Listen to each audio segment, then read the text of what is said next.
Então vamos começar a tratar do assunto da visão federal, que é algo de uma versão escatológica, ou seja, doutrina das últimas coisas. A igreja cristã, todos nós sabemos, ela teve que se defender de várias heresias durante os séculos. Nunca ela viveu isenta de heresias. Sempre houveram homens que lutaram a favor da heresia e não daquilo que é bíblico, daquilo que é ortodoxo. Bem, temos agora uma doutrina que, além de tudo, é uma afronta à soberania absoluta de Deus, né? Então, temos que entender que a doutrina que mais os homens detestam neste planeta é a doutrina da soberania absoluta de Deus. Eles lutam contra isso de várias formas, né? E isso certamente é a astúcia de Satanás tentando desvirtuar os servos de Deus. Bem, a doutrina da soberania absoluta de Deus, ela tem a ver particularmente com a obra da salvação. Por isso ela é tão atacada no século XXI como nunca. Agora ainda mais com as redes sociais, internet, né? Então a gente tem aí a amplitude de tudo isso. Embora as ameaças, né, contra a pureza doutrinária das confissões das igrejas presbiterianas e reformadas no século XXI sejam muitas, uma das mais perigosas, né, além do arminianismo, é também a heresia da visão federal. Muito foi escrito sobre esse assunto aqui nos Estados Unidos e eu vou tentar resumir o máximo possível para vocês entenderem do que estamos falando. Bem, o seu nome e origem, são dados vários nomes a esta heresia, mas o nome mais comum é a visão federal, né? Já tem vários livros no Brasil escritos sobre o assunto, ok? Este nome indica especialmente que está intimamente ligado à teologia federal, ou seja, a doutrina da aliança. Outro nome é a teologia da Auburn Avenue, ou seja, é um nome dado porque foi criado na igreja presbiteriana justamente desta avenida, tá? Auburn Avenue. Então é dado esse nome também, né, numa igreja presbiteriana lá em Louisiana, né? É a sede desse pensamento herético, ok? Bem, a origem disso parece ter sido a influência de duas linhas de pensamento que se uniram para formar as suas principais características, ok? A única linha de pensamento é a doutrina da justificação pela fé sem as obras, ok? Dentro dos círculos conservadores, essa doutrina foi proposta pela primeira vez, nessa doutrina da aliança, né, federal, a visão federal, ela foi proposta por Norman Shaper, quando era professor do Seminário Teológico de Westminster, na Filadélfia, de 1963 a 1981, ok? A luta pela doutrina durou por muitos anos entre os apoiadores e os críticos de Shaper, ok? De Norman Shaper. Bem, a batalha ocorreu no final dos anos de 1970 e início dos anos de 1980. Finalmente terminou com a renúncia de Norman Shaper de Westminster. Infelizmente, até os dias de hoje, o seminário de Westminster continua sendo hoje um centro da propagação desta heresia. Outra linha de pensamento, surpreendentemente surgida entre os liberais, né, e também do falecido professor William Harris, né, vem também do seminário calvinista, né, seminário Calvin, né, e do falecido também Dr. Klaas Schauder, né, que é das igrejas liberais da Holanda. Bem, eles enfatizavam a ideia de que existiria uma aliança condicional, ok? Schauder ensinou esses pontos de vista ao longo do seu ministério, embora a ideia de um pacto condicional tenha sido mantida mais amplamente nas Ilhas Britânicas e no continente europeu por muitos anos dentro do trabalho de Schauder. Tá? A ideia de um pacto condicional é uma consequência inevitável de uma visão errônea do pacto que muitos mantiveram desde a época da Reforma. Dizia-se que o pacto da graça, de acordo com a noção de um pacto de obras, era um pacto de um acordo entre Deus e o homem, que dependia de sua adoção e manutenção de uma série de promessas e condições. A visão de um pacto condicional inclui a ideia de que todas as crianças que foram batizadas foram incluídas na aliança e receberam a promessa de Deus que seriam salvas, mas com condição de que, no futuro, aceitassem as disposições das alianças. Consistentemente, um pacto condicional deve inevitavelmente resultar em uma doutrina de uma salvação condicional.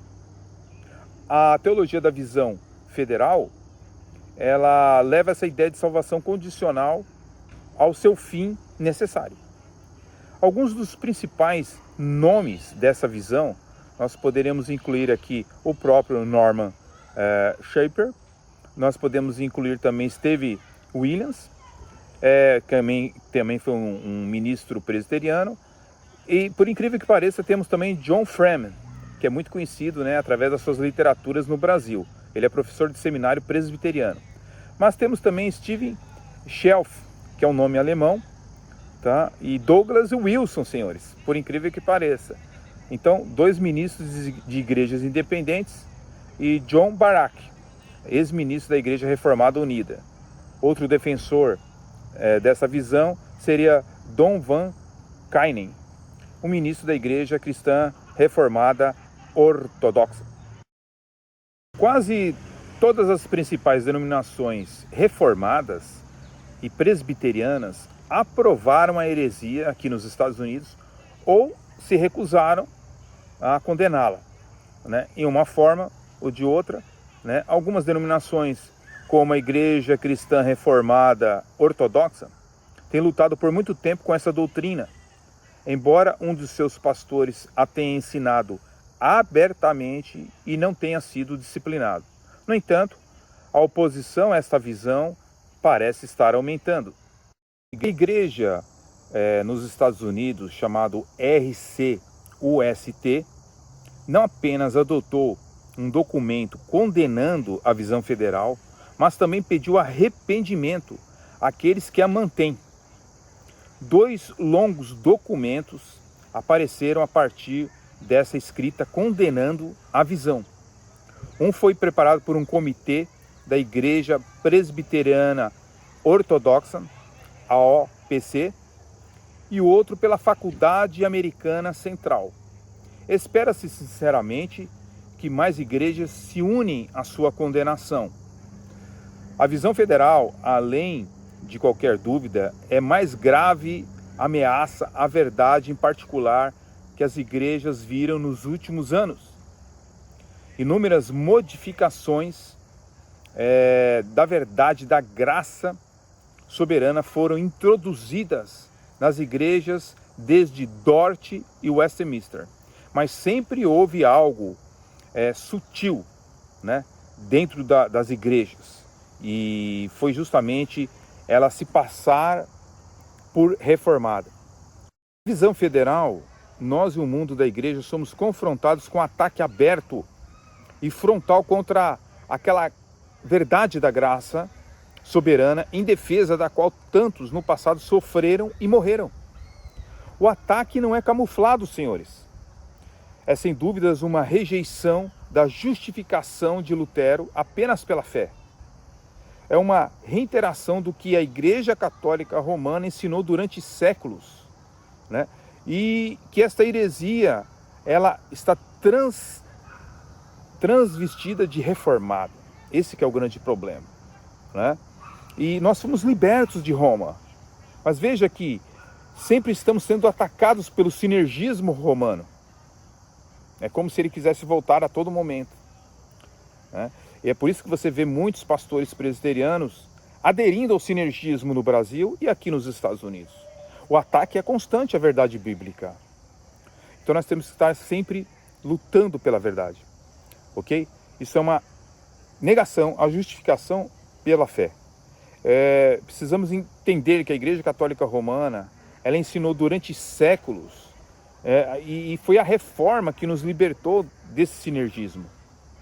É um repúdio, se nós assumirmos isso, um repúdio à herança confessional da Igreja. É um ataque ousado e frontal à salvação do povo de Deus. Afinal de contas, como funcionam os ensinamentos da visão federal? Vamos resumir de uma maneira bem assim sucinta para podermos entender um pouco. Tá? A visão federal, ela tem, senhores e senhoras, as suas raízes, né, na heresia de um pacto condicional.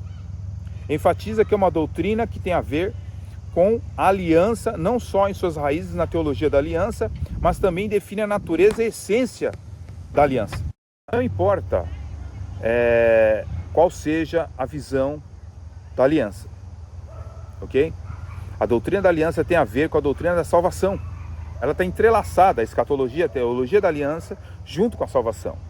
Por isso é muito estranho vermos pastores reformados no século XXI que são, por exemplo, dispensacionalistas, o que não tem nada a ver com a teologia da aliança. É por isso que muitos pastores, na verdade no Brasil, que dizem ser reformados, na verdade eles são calvinistas e não reformados, ok? Um reformado, ele adere à teologia da aliança, por exemplo, ok? Então, não há como um pastor, ele ser reformado e não aderir à teologia da aliança. A doutrina da aliança tem a ver com a doutrina da salvação, senhores. Se a aliança é condicional em sua própria natureza, a própria salvação então seria condicional. Este fato óbvio é levado ao extremo, né, por aqueles que promovem a visão federal. Se o pacto é condicional porque é estabelecido com mais pessoas do que aquelas que são realmente salvas. E isso é o que os promotores da visão federal mantêm. Professores como William Harris, né, promovia e desenvolvia, através do Dr. Klaas Hinder, né, e levá-lo ao seu extremo, eles levavam ao extremo lógico do raciocínio da visão federal. Né? Harris e Sheares também estabeleceram que o batismo é um sinal e selo da aliança de Deus, que estabelece uma aliança, portanto, com todas as crianças batizadas. Assim, todo filho de crente é incluído na aliança plenamente, de tal maneira que todas as bênçãos da aliança sejam dele. Hoje, seguidores do falecido Dr. Schauder mantêm seus pontos de vista. Eles não acreditam que a eleição deve ser o princípio de controle que determina a adesão do pacto. Eles são inflexíveis em separar a aliança da determinação da eleição de Deus, ok? E do seu povo. A gente percebe que os seguidores do Dr. Schauder vão além dele, ok? Eles assumem a posição de que todos os nascidos dentro das linhas da aliança são eleitos, né? Então, realmente, totalmente são salvos, porque estão na aliança. Eles são todos eleitos para toda a eternidade, escritos no livro da vida e do Cordeiro. Estão destinados à glória eterna e seus objetos do amor da eleição de Deus. E porque todos são eleitos, todos recebem realmente plena e completamente todas as bênçãos da aliança, e que significa que são o quê? Convertidos, tá? Justificados, santificados, objetos da graça salvadora. Porque nem todos os eleitos são salvos e recebem as bênçãos da salvação, a aliança, com toda a sua bem-aventurança, tem que ser condicional. Ou seja, todas essas bênçãos continuarão a pertencer aos filhos da aliança, desde que cumpram as condições da aliança. Se eles não cumprirem as condições, por não se alinharem em obediência a Deus, perderão a sua eleição, sua conversão, sua santificação e sua justificação. Portanto, é um pacto condicional. Resulta numa salvação condicional. Vocês perceberam como é diferente da aliança de Deus? né, do pacto entre Deus e seu povo? Porque o batismo nunca foi ensinado na teologia reformada que salva alguém. Você entra na aliança, ok? Mas eles foram além. Os seguidores do Dr. Schauder foram além disso. Condicional é aplicada especialmente à doutrina da justiça. O resultado é uma doutrina de justificação pela fé e pelas obras.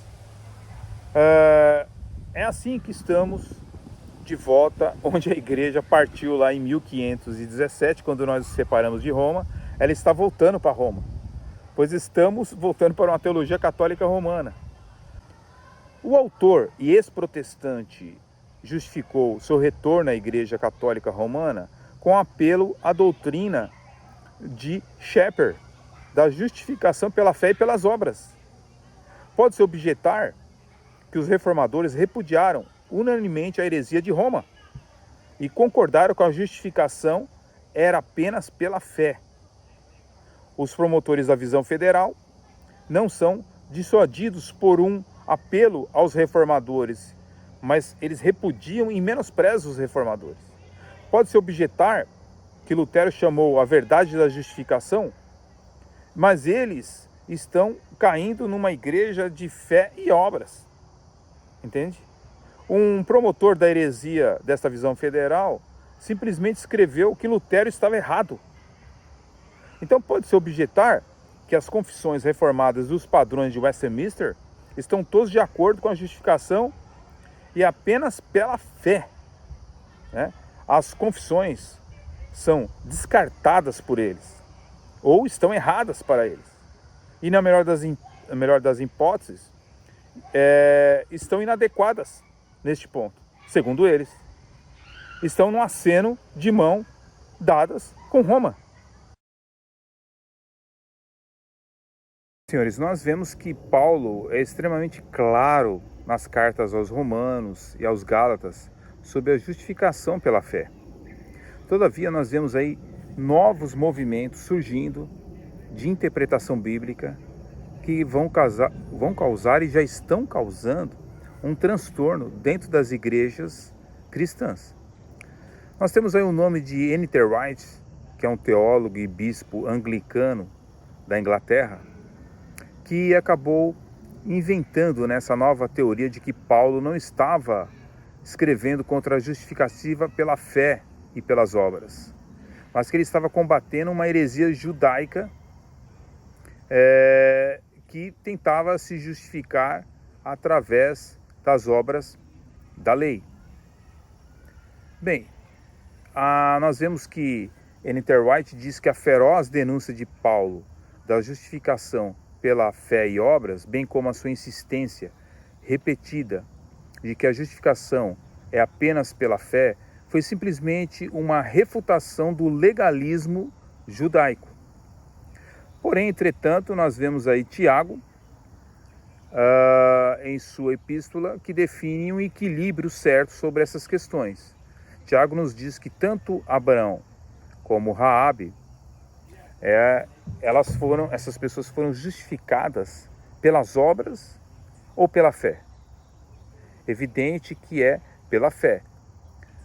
Este é o reconhecimento, um breve resumo do que nós estamos observando sobre a visão federal, mas que é suficiente para nos orientar de que alguma coisa existe errado nesse entrelaçar dessa nova perspectiva de Paulo juntamente com a visão federal. Senhoras e senhores, finalizando esse nosso estudo, podemos dizer o seguinte: se a justificação não é apenas pela fé, então a igreja cristã ela não pode encontrar nenhuma razão para não se desculpar com Roma pelos pecados do século XVI e deve voltar a correr aos braços do Papa. Mas se não estiver errada a igreja cristã durante todos esses séculos, depois da Reforma Protestante e até na igreja antiga, do primeiro século, segundo, terceiro, quarto, onde a justificação pela fé sempre foi uma evidência, então nós corremos um grande perigo. Muitos estão caminhando para Roma, né? Agora, Se isso é uma realidade para eles, esse pessoal que tem abraçado essas visões, eles terão que fazer o que com os túmulos dos inúmeros mártires que morreram, mortes terríveis, né, e dolorosas, em seu compromisso silencioso pela graça soberana de Deus. Esses túmulos serão os acusadores silenciosos de todos os que repudiam a gloriosa herança reformada que nós temos. Adotar os pontos de vista da visão federal é repudiar cada um dos 5 pontos do calvinismo. Devemos entender que eles foram estabelecidos no Sino de Dort. Então você repudia também automaticamente Dort.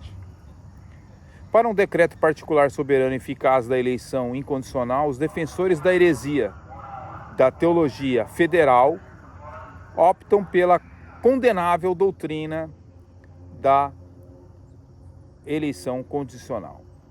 Infelizmente, eles negam também a doutrina da depravação total. E a visão federal diz que as pessoas ensinam que o homem tem livre-arbítrio e pode fazer obras pelo seu próprio poder.